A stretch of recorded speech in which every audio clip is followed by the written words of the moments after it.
All right, let's dive into manipulation tactics. We're going deep into the psychology of how people can influence us. Our source today is a YouTube video, 11 Ways to Manipulate Anyone with Dark Psychology by Simone Squared. The creator acknowledges that this is ethically complex stuff. So our mission is to equip you with the knowledge to spot these tactics and understand why they work and ultimately protect yourself. Exactly. We're not giving you a guide to becoming a master manipulator. Instead, we're giving you the tools to recognize when someone might be using these tactics on you. The first tactic that caught my eye was unpredictability. It's wild how our brains react to inconsistent behavior, like when someone's texting patterns are all over the place. It all comes down to dopamine. Unpredictable behavior like those inconsistent texts can trigger a dopamine release. Wait, so you're telling me ghosting someone can actually make them want your attention more? Yeah. It seems counterintuitive. It might seem that way, but our brains are wired to seek out rewards. And when those rewards are unpredictable, it throws our brains into overdrive trying to figure out the pattern. That anticipation, that craving for the next reward, is what keeps people hooked. So even though we logically know someone is messing with us by being inconsistent, our brain chemistry is actually pushing us to seek them out even more. That's kind of terrifying. It's a powerful mechanism, and manipulators exploit it. Think about it. Have you ever been in a situation where someone was giving you mixed signals, and you couldn't help but obsess over what they were thinking? Oh, absolutely. It's like a mental tug of war. You know it's probably not good for you. Yeah. But you can't seem to break free. Is this why some people get trapped in those on-again, off-again relationships? That's a great example, that constant back and forth. The uncertainty of whether the other person is interested or not, it keeps you engaged and coming back for more. It's like a slot machine in our heads. Even though we know the odds are against us, that occasional payout of attention keeps us hooked. Okay, so unpredictability is one thing. But then the creator also talked about hot and cold behavior, which sounds even more messed up. Hot and cold behavior takes unpredictability to another level. It's a deliberate pattern of giving someone lots of attention and affection, then withdrawing it. It can leave someone feeling incredibly confused and emotionally whiplashed. The creator gave an example of someone showering you with love and compliments one day, and then acting completely indifferent the next. It's almost like they're intentionally trying to trigger that dopamine cycle we talked about, only with much higher stakes. But how does this hot and cold behavior actually affect someone in the long run?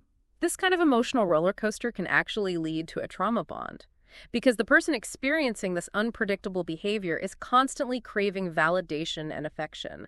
They become increasingly dependent on the manipulator. That makes sense. It's like they're being trained to seek out those fleeting moments of approval. But wouldn't someone eventually catch on and realize what's happening? It's not always that easy. Manipulators are often very skilled. They know how to play on people's insecurities. They might even mix in genuine acts of kindness or remorse, further confusing the situation. So it's not just an on-off switch. It's more like they're weaving a web of manipulation. Mm-hmm. And it sounds like this manipulation can have a real impact on someone's self-esteem. Absolutely. When someone is constantly being pulled back and forth between positive and negative reinforcement, it can create a deep sense of insecurity. They start to question their own worth and blame themselves for the manipulator's actions. That's heartbreaking. And I imagine it can be really difficult for someone in that position to see the situation clearly. That's why it's so important to understand these tactics. The more we're aware of how manipulation works, the better equipped we are to protect ourselves and the people we care about. Okay, so we've got unpredictability and hot and cold behavior. But then there's this other tactic called shadow self-affirmation. What exactly is that? This one's particularly interesting. It delves into the deeper parts of our psyche. You see, we all have this shadow self, the parts of ourselves that we keep hidden. Those fears, insecurities, and even the secret dreams we're afraid to admit. It's like the stuff we try to keep locked away. Exactly. Now, what a manipulator might do is try to tap into your shadow self by becoming a source of validation for those vulnerable parts of you. So instead of acknowledging your strengths, they zero in on your weaknesses and insecurities. Like they're giving you a warped sense of validation. That's a good way to put it, because these are things we often keep hidden. It can feel incredibly validating when someone acknowledges them, even if their intentions aren't pure. And that validation can create a powerful bond. It's like they're offering a twisted form of acceptance, making you feel seen in a way that might be missing in other areas of your life. But that's incredibly dangerous, right? It's like giving someone the keys to your most vulnerable self, It is, and that's why self-awareness is so crucial in this context. If you can understand your own shadow self, your own vulnerabilities, you're less likely to be swayed by someone who's trying to exploit them. That makes a lot of sense. So would you say that people who are already struggling with self-esteem issues are more susceptible to this type of manipulation? Unfortunately, yes. When someone is already feeling insecure or uncertain about themselves, they're more likely to seek out validation from others. And a skilled manipulator can easily capitalize on that need. They might offer compliments that seem genuine on the surface, but are actually designed to reinforce those insecurities and keep the person dependent on their approval. That's so insidious. It's like they're preying on people who are already hurting. And that's why it's so important to build up a strong sense of self-worth. The more confident you are in yourself and your own value, the less likely you are to be swayed by someone trying to undermine you. You're more likely to see through their tactics and recognize their intentions. So it's almost like self-awareness and self-worth act as a kind of shield against these manipulation tactics. The stronger that shield is, the less likely someone is to penetrate it. That's a great analogy. Think of it like this. If you're walking through a dark forest and you're carrying a bright flashlight, you're less likely to be startled by the shadows. The same applies to manipulation. The more you understand your own inner workings and the more you value yourself, the less likely you are to be thrown off balance by someone else's tactics. This is all starting to make me think a lot more deeply about the power dynamics in our everyday interactions. It's fascinating, but also a little bit unsettling to realize how much psychology is at play beneath the surface. It is, isn't it? And that's why we're doing this deep dive. We want to bring these tactics out into the open so you can be more aware of them and how they might be affecting your own life. All right, so we've covered unpredictability, hot and cold behavior, and shadow self-affirmation. Those are already 3 pretty intense tactics. What's up next? Well, let's talk about disqualifying the crown jewel, which is all about devaluing something that's central to a person's identity. The creator of the video used the example of a manipulator targeting a rich person's wealth. So instead of complimenting someone on their success, they might try to downplay it or make it seem less important. Exactly. It's about shifting the power dynamic. By acknowledging someone's strengths, you're giving them a sense of control. But by disqualifying those strengths, you're making them feel less secure and more likely to seek your approval. Think of it this way. If you're constantly being told that your achievements aren't that big of a deal, you might start to doubt yourself and seek validation from the person who's putting you down. That's a really good point. And I can see how this tactic could be used in all sorts of situations, not just with wealth or success. Absolutely. It could be anything that someone takes pride in, their intelligence, their appearance, their talents, even their relationships. A manipulator might subtly undermine those things. To make the person feel less confident and more reliant on their approval. That's pretty twisted. It's almost like they're trying to chip away at someone's self-esteem until they're small enough to control. It's a subtle but effective form of manipulation. And what's even more unsettling is that it can often be done unconsciously. Someone might not even realize they're doing it, but the impact can be just as damaging. So how can we protect ourselves from this kind of manipulation? It seems like it would be hard to spot if someone's doing it subtly. You're right, it can be subtle. That's why it's so important to pay attention to your gut feelings. If someone is constantly making you feel bad about yourself, even if they claim they're just trying to be honest, it's probably a good idea to distance yourself from them. So it's all about trusting our instincts and not second-guessing ourselves when something feels off. And it also goes back to that idea of self-worth. If we know our own value, we're less likely to let someone else define it for us. Exactly. It's about recognizing that you have inherent worth, regardless of what anyone else says or does. And it's about surrounding yourself with people who lift you up and support you, rather than those who try to tear you down. This is all so insightful. I feel like I'm starting to see the world in a whole new light. It is, isn't it? And that's why we're doing this deep dive. We want to bring these tactics out into the open so you can be more aware of them and how they might be affecting your own life. All right, so we've covered unpredictability, hot and cold behavior, and shadow self-affirmation. Those are already 3 pretty intense tactics. But before we get too deep into the weeds, let's take a step back and look at the bigger picture. The creator mentions a whole bunch of other tactics, like love bombing. Ah, yes, love bombing. This one is about overwhelming someone with affection and attention, often very early in a relationship. It's like they're trying to sweep you off your feet with grand gestures and constant praise. It plays on those feelings of excitement and infatuation that often come with new relationships, making it hard to see the red flags. And then there's playing the victim, where someone tries to manipulate you by making you feel sorry for them. It's almost like they're weaponizing their own vulnerability. It can be a very powerful tactic, especially if the person is skilled at tugging at your heartstrings. They might share stories of their own hardships or misfortunes, making you feel obligated to help them or give them what they want. It's important to remember that true empathy involves recognizing someone's pain without necessarily taking on the responsibility of fixing it for them. That's such a good point. It's about setting boundaries and recognizing that we can't be everything to everyone. And then, of course, there's the power of silence. The creator mentions that as a tactic as well, which is interesting because it's not something we typically think of as being manipulative. Right. Silence can be very strategic. It's about creating tension and uncertainty, leaving the other person wondering what you're thinking or feeling. It can make them feel anxious and eager to fill the void, which can lead them to make concessions or give the manipulator what they want just to break the tension. It's like they're using silence as a weapon to exert control over the conversation and the relationship. Exactly. And that's why it's important to be aware of how silence can be used as a manipulation tactic. It doesn't mean that every time someone is quiet, they're trying to manipulate you. But it's good to be mindful of the context and the overall dynamics of the relationship. So basically, it seems like all of these tactics we've discussed, from unpredictability to playing the victim to even just being silent, are all designed to make the other person feel off balance and vulnerable. That's a great observation. They're all about disrupting the other person's sense of equilibrium and creating a power imbalance that the manipulator can then exploit. That's pretty scary when you think about it. Right. It makes you wonder how many times we've been manipulated without even realizing it. It's definitely something to be mindful of. But the good news is that just by having this conversation, you're already becoming more aware of these tactics and how they work. And that awareness is a powerful tool in itself. So knowledge is power, as they say. But where does that leave us?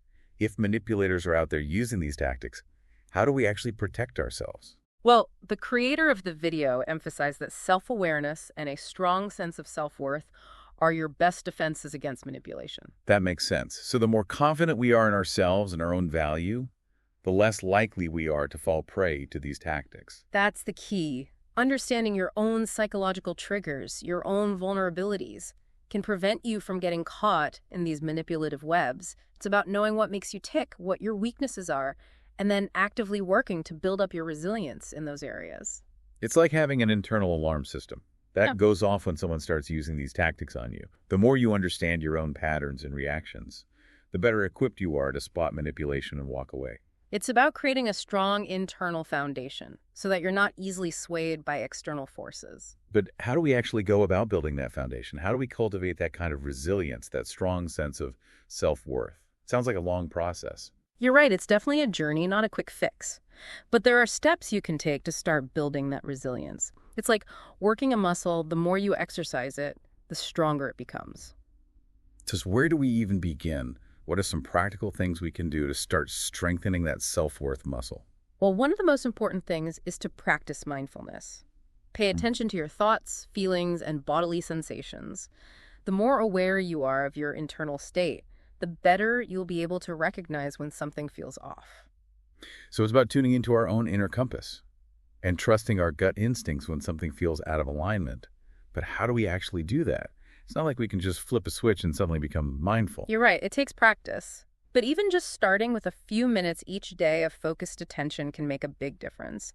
There are lots of great mindfulness exercises and guided meditations available online and through various apps. The key is to find something that resonates with you and commit to doing it regularly. That makes sense. It's like building any new habit. Consistency is key. But mindfulness alone doesn't necessarily guarantee a strong sense of self-worth, right? There's got to be more to it than that. Absolutely. Another important step is to challenge negative self-talk. We all have that inner critic, that voice that whispers doubts and insecurities in our ear. But we don't have to let it run the show. Oh, I know that voice all too well. It can be so loud sometimes, especially when we're feeling vulnerable or uncertain.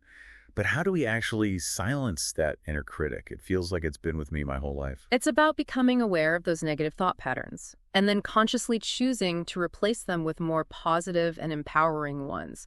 Think of it like doing a mental bicep curl.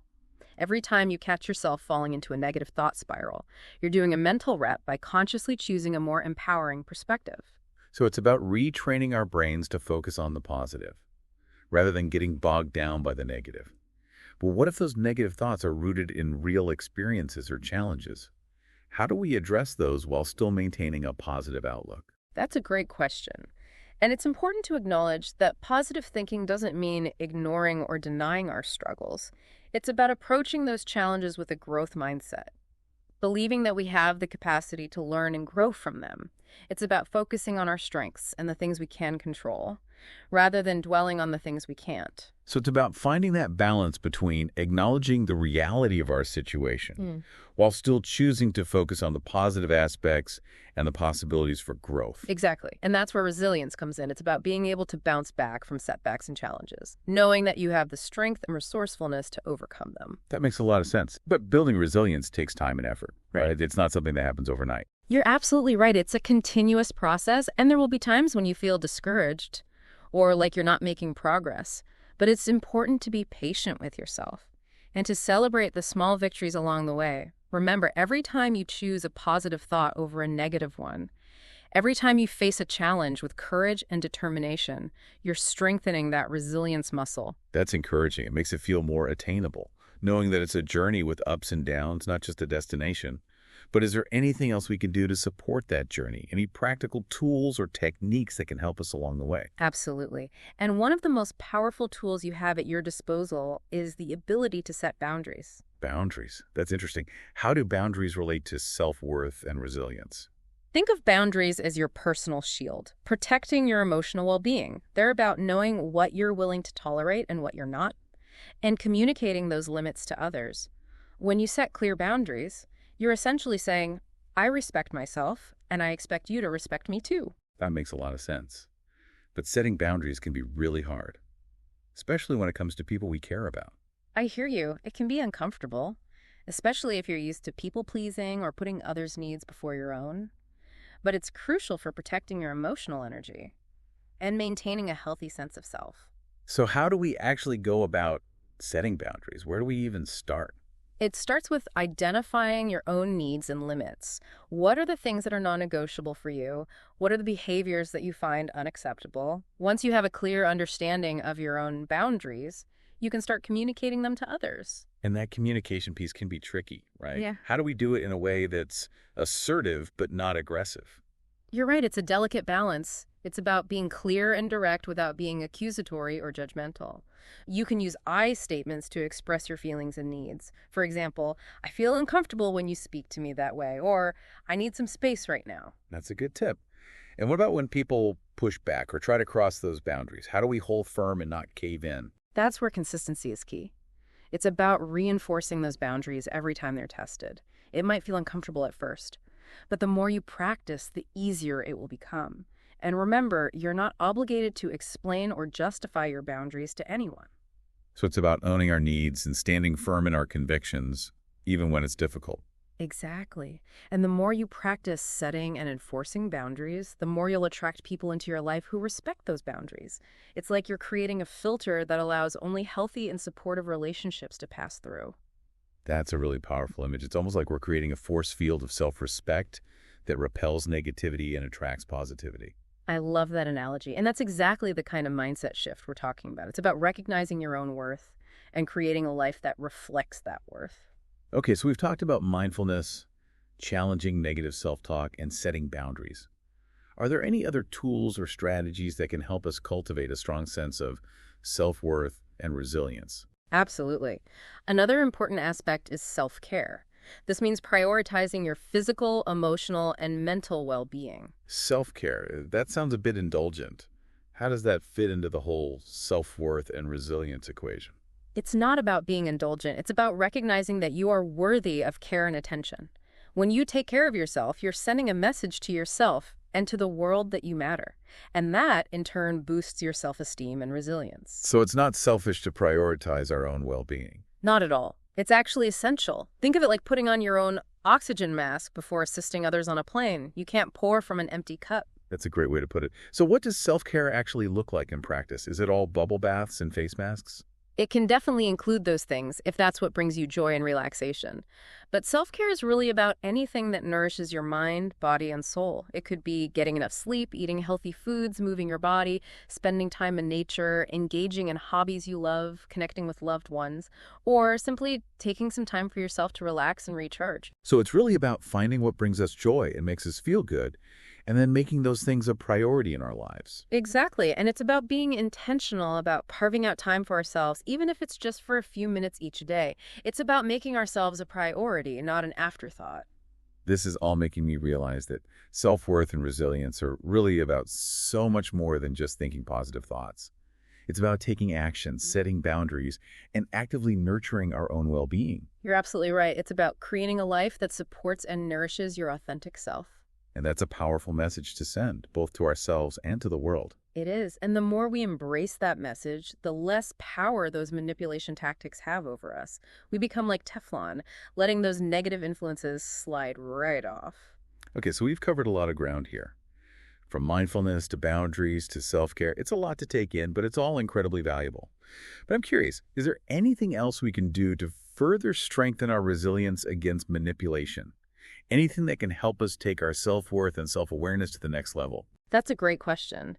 And one thing that often gets overlooked in conversations about manipulation is the importance of understanding our own attachment style. Attachment style, I've heard of that, but I'm not really sure what it means.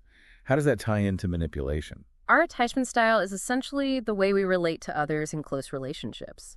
It's formed in early childhood based on our interactions with our primary caregivers, and it can have a profound impact on how we navigate relationships throughout our lives. So you're saying that our early childhood experiences can actually influence how susceptible we are to manipulation as adults. That's fascinating. It's true. There are 4 main attachment styles: secure, anxious, avoidant, and fearful avoidant. People with a secure attachment style tend to have healthy, balanced relationships. They're comfortable with intimacy and independence, and they're less likely to be drawn to manipulative partners. That makes sense. They've got a solid foundation of self-worth and trust, so they're less likely to fall for those manipulation traps. Exactly. On the other hand, people with an anxious attachment style often crave closeness and validation, which can make them more vulnerable to manipulators who prey on those needs. So they might be more likely to tolerate unhealthy behaviors or overlook red flags because they're so desperate for that connection and reassurance. That's a good way to put it. They might also be more prone to self-blame and second-guessing, which can make it even harder to break free from a manipulative relationship. That's heartbreaking. And what about the avoidant attachment style? How does that play into manipulation? People with an avoidant attachment style tend to be uncomfortable with intimacy and closeness. They might pull away from relationships when things start to get too intense, which can actually trigger a manipulator's pursuit instinct. So it's like they're unintentionally playing into the manipulator's game. In a way, yes. The manipulator might interpret their withdrawal as a challenge and become even more determined to win them over, further intensifying the manipulation cycle. And what about the fearful avoidant attachment style? That sounds pretty intense. It is. People with this attachment style often have a mix of both anxious and avoidant tendencies. They crave closeness, but are also afraid of getting hurt, which can create a very confusing and turbulent dynamic in relationships. So they're both drawn to and repelled by intimacy. That sounds incredibly challenging to navigate. It can be, and it can also make them particularly susceptible to manipulators who know how to play on those conflicting needs. So what's the takeaway here? What can we do with this knowledge about attachment styles? The key is to first understand your own attachment style. There are lots of quizzes and resources available online that can help you identify your own tendencies. Once you know your attachment style, you can start to work on developing healthier relationship patterns. So it's not about changing our attachment style, but rather about understanding how it might be influencing our relationships, and then taking steps to create healthier dynamics. Exactly. And if you're struggling with an insecure attachment style, therapy can be a really valuable tool for healing those early childhood wounds and developing more secure and fulfilling relationships. That makes a lot of sense. So in addition to everything else we've talked about, mindfulness, positive self-talk, boundaries, and self-care, understanding our attachment style is another piece of the puzzle when it comes to building resilience against manipulation. Absolutely. It's all about developing a deeper understanding of ourselves and our relationship patterns so that we can create a life that is aligned with our values and our authentic selves. This has been such an eye-opening conversation. I feel like I'm starting to see the world through a whole new lens. I'm so glad to hear that. Remember, knowledge is power. The more we understand about ourselves and the subtle dynamics of human interaction, the better equipped we are to navigate the world with confidence and authenticity. Wow, we've really gone deep into the psychology of manipulation today. We have. It's fascinating, isn't it? How these seemingly subtle tactics can have such a profound impact on our relationships and our sense of self. It really is. We started by talking about how unpredictability can trigger those dopamine cravings, making us more susceptible to those attention-grabbing maneuvers of a manipulator. And then we explored how hot and cold behavior can create those intense trauma bonds, leaving people feeling confused and emotionally dependent. And who could forget shadow self-affirmation? That's where the manipulator zeroes in on our deepest insecurities, making us feel like they're the only ones who truly understand us. It's a powerful tactic because it plays on our need for validation and belonging. But as we discussed, the key to combating these tactics is to build up our own internal sense of self-worth and resilience. Exactly. It's about knowing our value, setting boundaries, and surrounding ourselves with people who support us and uplift us. And don't forget the importance of self-care. Nurturing our physical, emotional, and mental well-being is crucial for maintaining a strong foundation. Right. It's like we've been building this arsenal of tools and strategies to protect ourselves from manipulation. And remember, it's an ongoing process. We're always learning and growing. And there will be times when we need to revisit these tools and refine our approach. Absolutely. But, as we've been talking about all these manipulation tactics, it's made me wonder about the manipulators themselves. Do you think it's possible for them to change? That's a really thought-provoking question. I think it's important to remember that people who manipulate others are often operating from a place of their own deep-seated insecurities and pain. So it's not always about intentionally being malicious or cruel. Not necessarily. Sometimes they may not even be fully aware of the impact their behavior is having. Their manipulation tactics might be deeply ingrained patterns that they developed as a way to cope with their own emotional struggles. That makes me think about the creator of the video we discussed. They admitted to using these tactics in the past, but also expressed a desire to become a better person. Right. And I think that self-awareness is the first step towards change. It takes a lot of courage and honesty to confront those unhealthy patterns within yourself. So while it's important to protect ourselves from manipulation, it's also important to approach these situations with a degree of compassion and understanding. Absolutely. It's about recognizing that everyone is on their own journey. And some people are further along than others. It doesn't excuse their behavior, but it does allow for the possibility of growth and transformation. That's a really powerful perspective. So how do we balance that compassion with the need to protect ourselves? It seems like a delicate tightrope to walk. You're right. It's a delicate balance. It's about setting clear boundaries while also holding space for the possibility that the other person might be capable of change. It's not about condoning their behavior, but rather about recognizing their humanity. It's about recognizing that people are complex, and we all have the capacity for both darkness and light. Exactly. And sometimes offering compassion and support while still maintaining healthy boundaries can be a powerful catalyst for change. That's such a hopeful message. So, as we wrap up this deep dive, I want to leave our listeners with one final thought to ponder. I'm all ears. We've talked a lot about how to recognize and protect ourselves from manipulation. But what about fostering healthier relationship patterns in general? What can we do to create more authentic and fulfilling connections in our lives? That's a fantastic question to leave our listeners with. Building healthy relationships starts with self-awareness, understanding our own needs and patterns, and then communicating those needs effectively. It's about cultivating empathy and compassion, both for ourselves and for others. It's about creating a space where vulnerability and authenticity are welcomed and celebrated, rather than exploited. Beautifully said. And remember, building healthy relationships is a journey, not a destination. It takes time, effort, and a willingness to be open and honest with ourselves and with others. Well, I think that's a perfect note to end on.